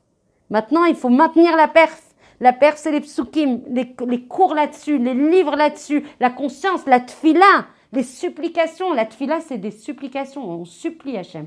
Pas une tfila. S'il te plaît, Hachem, j'aimerais beaucoup que tu m'aides. Je sais que c'est une mida très, très vraiment pas équilibrée que j'ai. Si tu pouvais m'aider, non. Ani rotsa ve'ani mitranenet elecha. Je te supplie, Hachem. Comme ça, on fait une prière. Et la Hamida, c'est pareil. Toutes les prières, c'est comme ça. Alors après, on est vidé, mais en même temps, on est apaisé. On a délesté tout ce qu'on avait. Avec plaisir. Avec grand plaisir. Chaque fois, je dis à mes patients, face à un Nisayon, quel que soit le Nisayon, quelle que soit sa force, quelle que soit son intensité, quelle que soit sa violence, la question qu'on se pose, ce n'est pas pourquoi. C'est qu'est-ce que je dois changer chez moi pour ne pas recommencer. De toute façon, il va t'appuyer jusqu'à que tu répares, jusqu'à que tu dépasses. Et c'est quelque chose de tellement profond ce que tu dis. Ça paraît quelque chose qu'on connaît déjà. L'olama, avalema. Qu'est-ce qu'on va faire ne pas poser la question pourquoi cette situation va se présenter, mais qu'est-ce que j'en fais? Qu'est-ce que ça vient illuminer, éclairer en moi pour que je travaille, je répare? Il y avait quelqu'un qui était intervenu de manière très juste par rapport à ce que tu dis, qui est clé. Si on arrivait à changer cette façon de se questionner en disant là, Mazemagali, pourquoi ça m'arrive avec tout ce que je fais, avec tout ce que j'investis, avec tous les mahamatsim et tous les efforts, pourquoi j'arrive à cette situation-là? C'est pas la question. Parce que quand tu dis pourquoi, comme on l'a appris, ça remet en question chas v'shalom le fait que la Hashgacha d'Hachem, elle ne serait pas mouchlemet. Comment ça? Lama. Et évidemment que ça, c'est Magiali et que c'est les Tovati et que je dois faire des choses et que ça va m'apporter bénéfice si j'oriente bien et ma réflexion et le travail qui est lié à cette réflexion. Donc on passe d'un statut, comme dit Joël, de manière extrêmement fondée, du lama, du pourquoi, qui est chas v'shalom, une kfira, une trahison de la perfection de comment Hachem il émane son monde. Donc vous comprenez ou pas? Donc on passe au léma. Qu'est-ce que j'en fais de cette situation? En quoi elle m'apporte en fait une capacité à grandir, à me développer, à réparer, à révéler des forces à l'intérieur de moi que je ne vois pas si je n'étais pas dans cette situation-là. Donc c'est quelque chose de fondamental et d'essentiel. Je finis vraiment, donc merci, il a juste fini par une bracha à la fin de ça quand il a dit, Viviane, heureusement que tu me recadres et me ressentes, il a dit, alors je ne vais pas perdre ma neshama et tout ce que j'ai capitalisé comme bénéfice. J'ai déjà perdu trop de choses. Je vais pas en plus perdre quelque chose qui est mon identité, mon être en fait, mon existence. Nachon. Et il a fait une dernière bracha, il a dit Baruch Hashem, moi ça m'a beaucoup ému. Baruch Hashem shebaranu lichvodo ve'ivdilanu mi'atoim. Toda kadosh baruch hu. À la fin de cette altercation immense, de ce bisayon, de cette humiliation, il a dit Toda kadosh baruch hu, que tu nous as créés pour te glorifier, pour ton kavod, pour ton nom, qu'on puisse être tes représentants dans ce monde et qui nous a séparés ve'ivdilanu mi'atoim, des gens qui sont complètement à côté de la vérité et qui comment on dit toim, qui font des fautes, qui se trompent. Donc une bracha, mais ça y est, elle met le tampon sur la capacité d'intégration, sur la capacité finalement, de manière extrêmement simple, sans complexifier Yoter Midaï le raisonnement, de Emouna Shlema. C'est ça l'objectif. C'est un midrash. Non, c'est mamash rapporté dans la Gemara. Oui. Donc c'est rapporté dans la Gemara avec un... Alors comment un homme peut avoir une femme comme ça? Ah là là, si tu savais. Je t'adore avec ta tenue, ma chère Viviane. On dit, et c'est marqué dans... J'ai entendu qu'elle a des enfants, elle avait pas de quoi nourrir ses enfants, qu'elle a demandé à son mari de vendre cette fille. Tu dis quelque chose? Elle était vraiment en tsahar, pas possible. Et il revient en disant... C'est des paramètres très importants. T'as pas le droit... Bah non, t'as pas le droit de manger. Voilà, moi je le retire ma mise, mais toi t'as rien le droit du tout, donc tu jeûnes. Alors elle a pris, elle s'est énervée, elle a croqué, elle a dit tu n'as pas compris, c'était chômeur n'est pas cher. Donc et voilà. on dit pas, donc on explicite les paramètres en entrée qui expliciteraient tout ça au conditionnel la situation, mais comme la Torah le dit, aucune situation, même le plus grand bisayon, la plus grande humiliation, le plus grand caractère takif d'une personne par rapport à une autre ne légitime une situation où on mitpareket mi'atzabim. Même si nous, de manière cartésienne avec notre sechel, on explicite les situations, on dit mais attends, t'as vu quelle humiliation là? Et az mida keneged mida, c'est absolument pas. Ani evanti otar, evanti les gamre otar. Tu peux pas savoir comment je t'ai comprise. Je t'ai comprise. Mais c'est pas ça qu'on cherche à atteindre là. Non, mais quand on lit, cette année, j'ai lu une partie de Becha.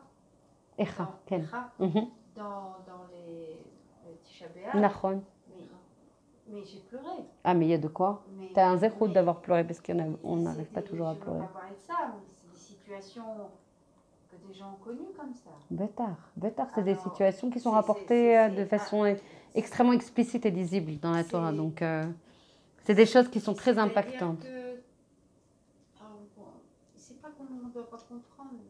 Mais s'il y a quelque chose en fait qu'on doit comprendre déjà, c'est que, en tout cas moi, de ce que j'ai appris en toute humilité, c'est que des situations comme ça, on a une femme extrêmement mauvaise. D'abord, c'est explicité de manière très claire. Une femme, des fois je charrie mon mari, je fais toi tu vas aller au Gan Eden à 120 ans, hein, c'est sûr, 100%. Il rigole, il me fait c'est sûr que je suis au Gan Eden à 120 ans. Les lots ça fait pas d'intermédiaire. On se taquine beaucoup comme ça. Et en fait c'est marqué dans la Torah, celui qui a une isha, qui chahute beaucoup, qui bouscule beaucoup, etc. Bon, il y a des réparations que l'homme doit faire dans un autre Gilgoul par rapport à cette Ishara qui lui est proposée. D'accord? C'est des cas extrêmes, la Ishara, il n'y en a pas beaucoup comme ça. De là, se mettre dans des situations comme ça, même s'il y a eu une légitimité par rapport aux éléments en entrée qu'on explicite avec notre sechel, la Torah nous demande l'inverse de ça. Même si tu as des situations qui te paraissent éligibles et justifiées et de manière cartésienne fontée. Ce que vous avez dit juste avant, je reprends. Avant que votre mari rentre ou avant qu'on rentre dans une surface ou une fête où on sait qu'on va avoir des petits problèmes, mangez avant, n'est-ce pas? Là, imaginez-vous qu'elle était à jeun.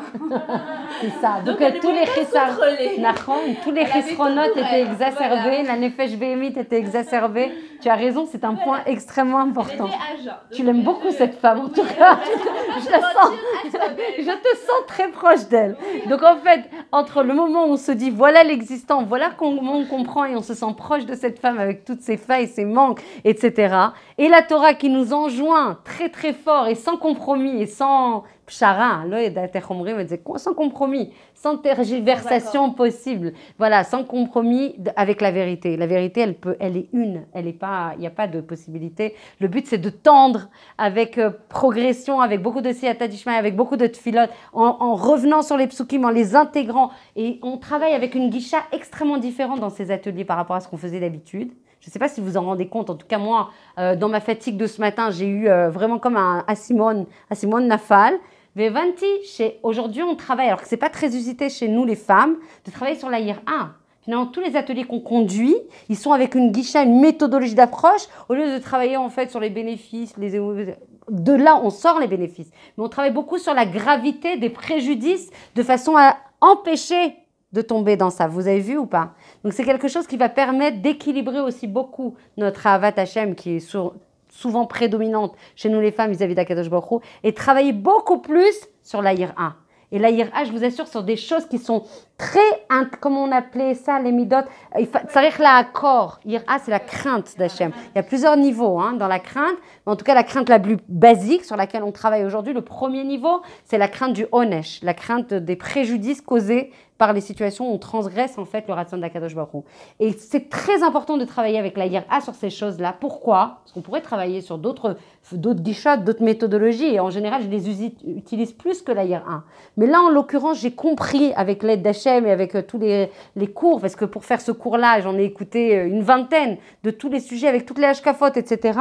Kedé la akor est un midot. Les midot, elles sont intégrées dans notre sang, dans nos os, dans nos muscles. Elles sont vraiment tamoun, zetamoun banou. Elles sont inscrites, collées à nous. Kedé la akor pour déraciner quelque chose qui fait partie de notre nature. Et on voit combien c'est difficile. Nachon, l'ishlot à la matzav.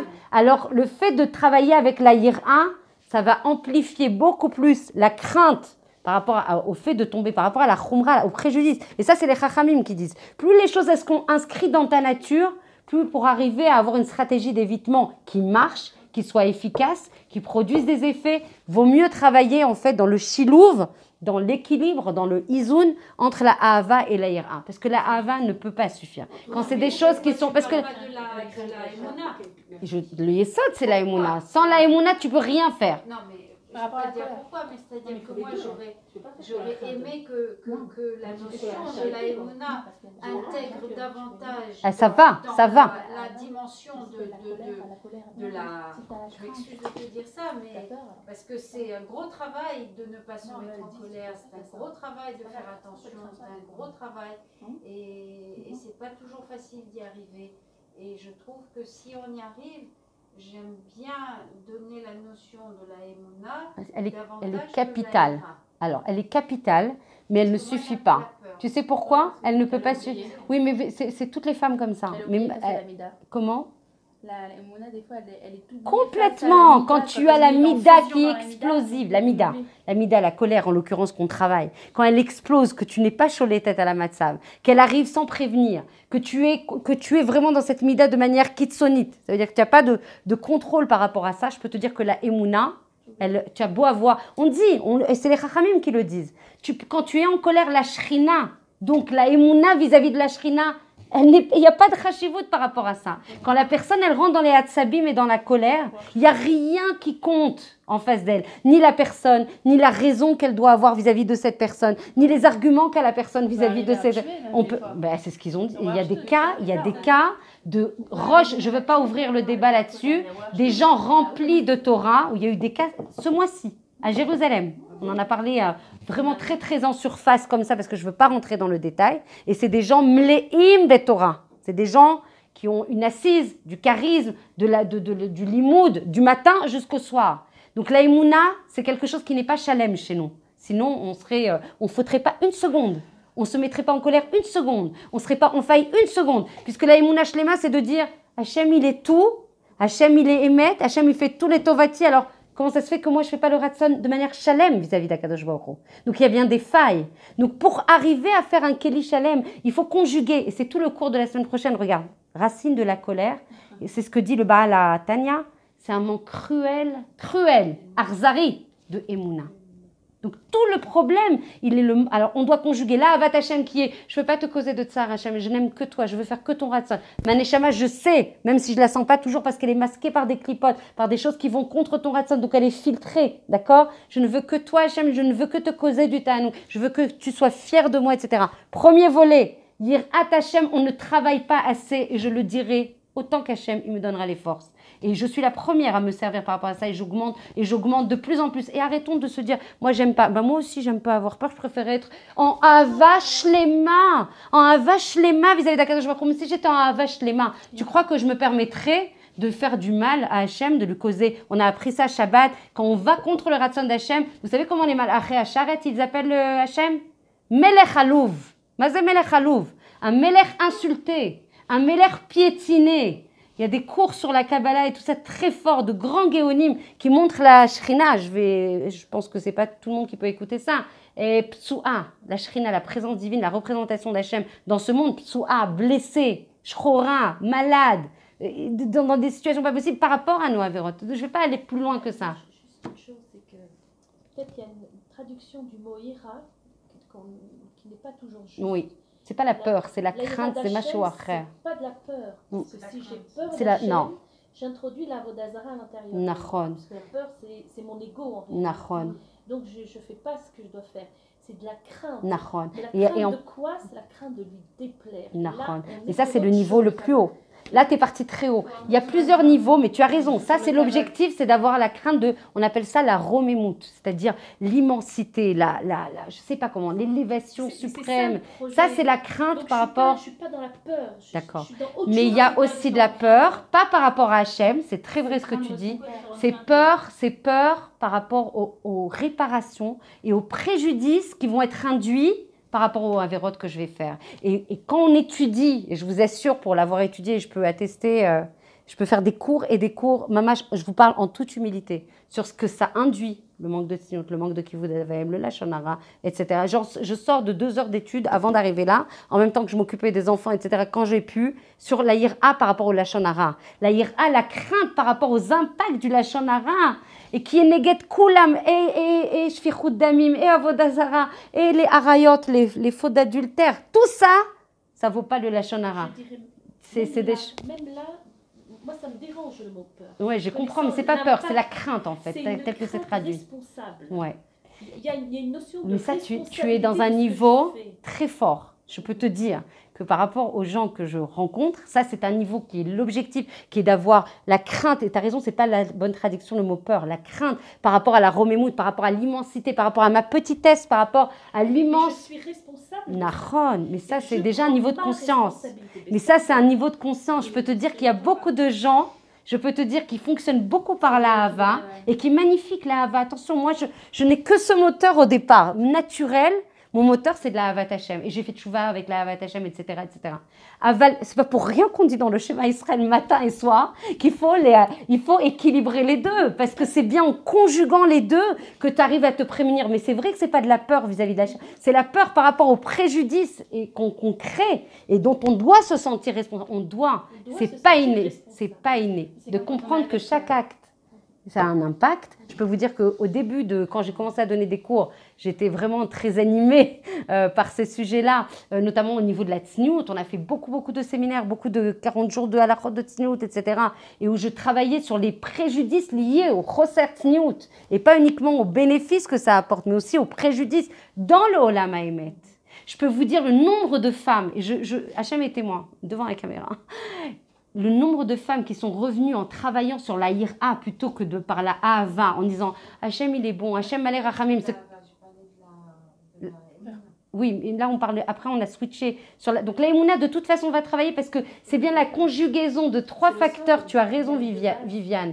C'est non seulement le socle mais c'est en plus un paramètre qu'on va rajouter de façon à les. En fait qu'est-ce qu'on fait? On construit un édifice qui permet de minimiser, voire d'éviter complètement la colère, qui est un objectif extrêmement ambitieux. Donc, on va travailler sur 3 leviers. La Havat Hashem, donc ne pas lui causer de tsar, chas veshalom, de te faire de la peine alors que je t'aime tant et que je te dois tout. Premier principe, de foi, important.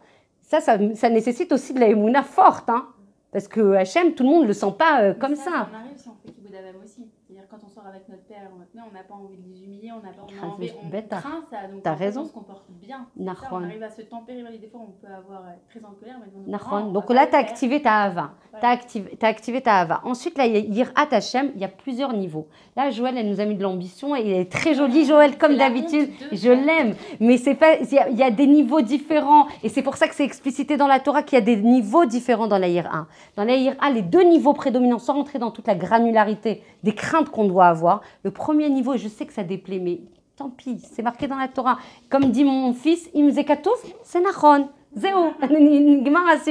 Et donc, en fait, le niveau le plus bas, le plus basique, je comprends qu'on veuille aller plus loin. Mais déjà, moi, la première, si jamais j'avais vraiment la Yira Shlema par rapport aux préjudices que je me cause. J'écoutais un cours justement sur le fait que quand on passe dans le Olam Haemet, et tous les processus qui arrivent, etc., d'accompagnement, et tous les ta'alichim qu'on passe, etc., on parle en fait de la boucha qu'on ressent. La première punition, c'est la boucha qu'on ressent d'avoir été à côté de sa vie, à côté de son potentiel, à côté des attendus d'Akadosh Baruch Hu. Par confort, en me disant, mais moi je suis une petite, ouais, je fais ce que je peux.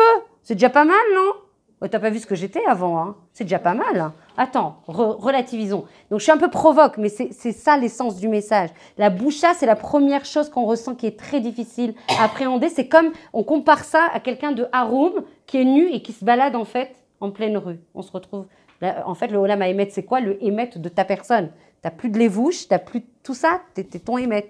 C'est ce que tu as fait vraiment, ce que tu es vraiment. Et la deuxième chose en fait qu'on nous demande en fait, c'est de parler des midotes sur lesquelles on a bossé, d'accord? Donc comme quoi on est vraiment dans la centralité des attendus. Et la troisième chose, c'est qu'est-ce que tu as mis en place pour faire arriver cette Géoula? Comment tu n'as pas espéré, pas que la Emouna, pas que la Emouna ou la Géoula, quelles sont les actions que tu as mis en place de manière massite, on est dans un Olam de Assia, pour faire arriver cette Géoula, à ta façon, à ta manière, selon ton tafkid, etc. Donc en fait, il y a le premier niveau, c'est Yirat Achet, donc les préjudices liés à la faute, la gravité des préjudices, et tout ça pour vous amener à quoi dans les cours que j'ai étudiés? C'est de dire que le Gehinam, tout le monde parle du Gehinam, etc. C'est pas le Gehinam, c'est celui qu'on se fait nous-mêmes. Hachem, il est tov ou métiv, il n'a aucune envie de nous faire souffrir, de nous voir. Il est tov ou métiv de manière absolue. Ça aussi, c'est sans pchara, c'est sans compromis. Ça, c'est une vérité qu'on doit garder en tête et qui doit nous guider dans toute notre vie. Ça veut dire que s'il y a des Issourim, mais c'est ce qu'on va apprendre dans les plus grands Mekorot, Sefer HaChinour, Baal HaTanya, Mani, j'ai mélangé de la Hashkafa et Charedit avec de la Chassidut, pour vous dire que tout le monde dit la même chose. La même chose, c'est de dire s'il y a Issourim, s'il y a des choses en fait qui viennent nous humilier, nous chahuter, nous bousculer, nous provoquer, c'est qu'il y a des chataïm, il y a des fautes, qu'on le veuille ou qu'on le veuille pas. Et quand Hachem il voit que de toute façon tu dépasses pas ça, alors malheureusement il va te reproposer la situation, pas pour te faire souffrir, chas v'shalom. Zelo amatara. Comprenez bien, Hachem il n'avait pas besoin de nous, il nous a créé le monde et il nous a créé pour nous donner par un chesed. Non, mais d'abord pour nous donner. Réparer, c'est parce que nous, on a causé des choses qui font qu'on a besoin de nous réparer. Pour nous donner. Tu as complètement. Mais l'objectif suprême de la Bria, Sarah, avant même de nous réparer, c'est de nous donner Beshefa. De nous donner. Si on doit réparer, c'est parce qu'on est parti dans le Derech HaNachon. Il faut nous ramener, nous réorienter, nous permettre d'être ceux qu'on doit être. Donc oui, il y a des systèmes de réparation. Premier niveau, c'est Yirat Achet. Et je vous assure qu'en bossant sur ça, mais ça change complètement la vie parce que tu touches avec mamachout, avec un caractère, comment on appelle, tangible, concret les choses. C'est pas quelque chose de dire « Ah oui, le monde n'est pas FKR, toute chose a un impact, toute chose crée... » Non, non. Viens, on travaille vraiment sur ce que ça induit et je peux vous assurer que ça cadre, ça oriente, ça concentre, ça évite. Ça ne veut pas dire que c'est 100%, hein. Mais ça, plus Ahavat Hashem, plus Emouna, les trois conjugués en même temps, Emouna en socle, mais ça change la vie, je sais que vous êtes très dubitatif, mais en même temps, c'est pas moi qui le dis, moi je suis toute petite. Non, dubitatif par rapport au fait, moi je rencontre que des femmes qui me disent moi je préfère fonctionner que par la hava. Alors si tu aimes Hashem, quand tu aimes quelqu'un, quand tu es folle d'amour pour quelqu'un, quand tu ne veux que pour son bien, chas v'shalom, que tu as... Ben, c'est clair, tu as toujours des... L'amour ne suffit pas. Bêtard, tu as complètement... C'est un principe de base, on est des êtres... Elle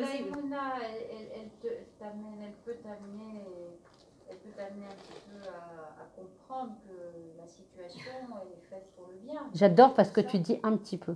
Donc ce petit peu, je le prends, je fais une recette de... Je te prends un peu de Emouna, hein, je le mélange avec un peu d'Ahavat Hashem et un peu, je suis trop gourmande. Je dois rentrer pour mes enfants. Le Seder a dit foot. Merci infiniment d'avoir été là. Kol hakavod, tiskou les mitzvot, les chayim arukim, avec beaucoup de brachot, de hatzlachot, de progression dans les midot. On prend les psukim, celles qui n'ont pas eu les psukim de la